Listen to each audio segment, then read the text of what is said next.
There's going to be a bunch of storylines for the Minnesota Timberwolves as we head into the home stretch of the season, and Jaylen Clark's emergence from second round bench warmer to legitimate rotation level player might be pretty low on that list, but I think his defense warrants at least one more shout out because he's genuinely a joy to watch on that side of the ball. At 6'5", built like a mini tank, and with the mentality of a pit bull, he's immediately entered the league as a player capable of handcuffing top level scorers, and that's going to be his calling card going forward. But one aspect of his game that is really fun is his defensive playmaking. We know steals and deflections aren't the be-all and end-all defensively, but his ability to cause disruption as a defensive playmaker is still a really nice thing for a player to have in his defensive bag, and Jaylen Clark has it in spades. It's been a super small sample size so far, but Clark has 24 steals in a tick under 360 minutes. That's the third most thefts in under 400 minutes from any player so far this season. And I just love the way his IQ shines through when he's racking up those steals, and the two keys you'll always see with him is off-ball smarts and hand speed. He processes that his big has to step up here in coverage, which means Kessler is going to slide in behind him, and Clark times up that gamble off the shooter perfectly.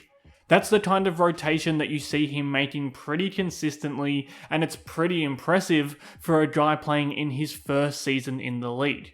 Like when the Wolves blitz this pick and roll, it's the job of these low men to cover Hartenstein on the roll. But he comes off his man, nabs that pass, and like I said, steals aren't the most important part of defense, but you can see how creating live ball turnovers can create a momentum in a game, and Clark does that for this team.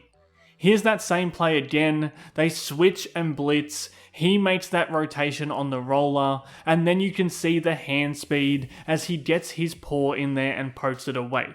That's a special combo of defensive traits. I mean, look at how he's creeping over here, and as soon as Şengün turns his back, he strikes out like a defensive cobra, and it's easy points going the other way at an important moment in this game.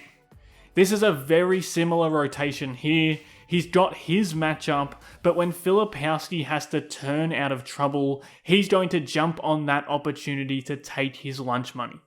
I just keep coming back to the way he can find a way to get his hand on the ball in situations where it doesn't make sense. You can see he's checking Tyler Hero here, he's chasing one of the best off-ball movers around these screens, one screen here, then he manages to swerve through another one here, and at this point you think he's just going to be in chaser mode, but he somehow flings a hand out and snatches the ball away. That's the kind of awareness, hustle, and hand-eye coordination we see every time he's on the floor. He's really got no right to be here when this interior pass is being made, and then still be the one who burrows in here to poke the ball free. I'm not actually sure what kind of part Clark is going to play in Minnesota's sprint to the finish line in the regular season, or if he's going to be part of their deep rotation in the postseason, but I do know that they found a legit defender in him this season. The ability to make calculated gambles, the defensive IQ to be a chess move ahead on the offense, the hands and feet and athleticism to pull off these daring heists, Clark County might end up being your favorite defender's favorite defender, and in this defensive-minded Minnesota culture, he fits like a hand in a glove. I'm super excited to see how he progresses on both ends of the floor as his career unfolds, but I really do think we're going to see a lot more of his insane defense in years to come. Thanks for watching Howls and Growls. If you enjoyed this breakdown, you can support the channel by becoming a member. Check out the pinned comment below for more details.